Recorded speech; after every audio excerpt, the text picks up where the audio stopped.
ہے وہ یہ ہے کہ یہ جو انسانی جسم قیامت کے میدان میں واپس اٹھے گا یہ اتنا ہی وزندار ہوگا جتنا عقیدہ صحیح ہوگا. جس جسم کا عقیدہ صحیح نہیں ہوگا اس جسم کا وزن ہی نہیں ہوگا.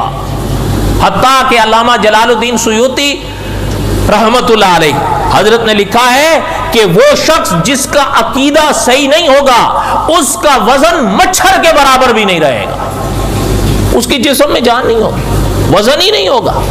پتہ چلتا ہے کہ جس طرح عقیدے سے روح میں وزن آتا ہے اسی طرح عقیدے سے اس بولو نا جسم میں وزن آتا ہے. اس جسم میں وزن ہوگا تو میزان میں وہ نیکیاں بھی تلیں گی.